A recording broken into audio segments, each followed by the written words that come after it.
Media మిత్రులకు నమస్కారం. ఈరోజు బిహెచ్ఎల్, తెల్లాపూర్, ఎంఐజీ ఈ వివిధ కాలనీల్లో ఉన్నటువంటి అనేక సంవత్సరాలుగా పెండింగ్లో ఉన్న సమస్యల పట్ల ఒక బాధ్యత ఉన్న ఎంపీగా ఎన్నికలకు ముందు ఇచ్చినటువంటి హామీలకు సంబంధించి ఉదయం నుంచి కాలనీ పెద్దలందరితో కలిసి భారత ప్రభుత్వం మంజూరు చేసుకున్న వివిధ అంశాలని వారి దృష్టికి తీసుకొచ్చేటువంటి ప్రయత్నం చేయడం. బిహెచ్ఎల్ ఎంఐజీ సొసైటీ నుంచి తెల్లాపూర్ సాయిబాబా గుడి వరకు వెళ్ళేటువంటి దారిలో ఇప్పుడున్నటువంటి ఆర్యూబీ ట్రాఫిక్ అవసరాలను తీర్చే రీతిలో లేదు కాబట్టి కొత్తగా ఒక భారత ప్రభుత్వం ద్వారా ఒక ఆర్యూబీని రైల్వే శాఖ ఆధ్వర్యంలో నిర్మించడానికి అధికారికమైనటువంటి మంజూరు తీసుకుని రావడం జరిగింది. గౌరవ మంత్రి సోమన్న గారు అధికారికంగా ఇక్కడ ఆర్ఓబీని మంజూరు చేస్తూ అధికారికంగా ఉత్తర్వులు జారీ చేసింది.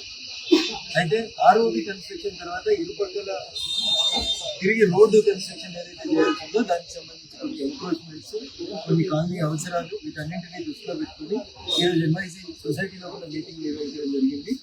కాలనీ బయట ఉన్నటువంటి స్థలాలకు సంబంధించిన విల్లాస్ యజమానులతో కూడా మాట్లాడడం జరిగింది. అందరూ కూడా ఈ కొత్త ఆరోగ్య నిర్మాణానికి కావాల్సినటువంటి రోడ్డు స్థలాన్ని కూడా సహకరిస్తామని చెప్పి ఇటు ఎంఐజీ వాళ్ళు కానీ అటు బెల్మౌంట్ విల్లాస్ వాళ్ళు కానీ చెప్పడం జరిగింది.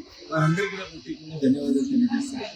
సాధ్యమైనంత త్వరగా ఈ ఆర్యూబీ కన్స్ట్రక్షన్ పనులని ప్రారంభిస్తామని చెప్పి కూడా ఈ ప్రాంత ప్రజలకి గెలిచినటువంటి ఎంపీగా వాళ్ళందరూ కూడా సవినయంగా ఈ సందర్భంగా తెలియజేస్తారు. ఇకపోతే ఈ ప్రాంతంలో ఉన్నటువంటి సమస్యలు, ట్రాఫిక్ అవసరాలు, తెల్లాపూర్ రైల్వే స్టేషన్ సంబంధించిన సమస్యల విషయానికి వచ్చినప్పుడు ఎంఐజీ నుంచి RR7 వైపు నడవడానికి ఎట్లాంటి కనెక్టివిటీ లేదు కాబట్టి ఒక రైల్వే ఫుట్ఓవర్ బ్రిడ్జిని, అదే రకంగా తెల్లాపూర్లో ఆగుతున్నటువంటి MMTS రైల్ని ఈదుల్లాగుపరి వరకు ఎక్స్టెన్షన్ చేయడం కోసమని సౌత్ సెంట్రల్ రైల్వే GM గారితో ఒక అధికారికమైనటువంటి సమావేశం, దాంతోపాటు నేషనల్ హైవే పటాన్చెరు ఇంక్రిజెంట్ వద్ద ఉన్నటువంటి నేషనల్ హైవే నెంబర్ 9 దగ్గర నుంచి మొదలుకుంటే RR7 వరకు ఈఎస్ఐ హాస్పిటల్ ముందు నుంచి అన్నమయ్య కాలనీ పక్క నుంచి తెల్లాపూర్ మున్సిపల్ కొత్త కార్యాలయం వరకు ఒక నూతన రోడ్డు ఏర్పాటు కోసం అని చెప్పి కూడా అటు GHMC, ఇటు BHEL, ఇటు తెల్లాపూర్ మున్సిపల్ కి సంబంధించినటువంటి అధికారులతో కోఆర్డినేట్ చేస్తా ఉన్నాం.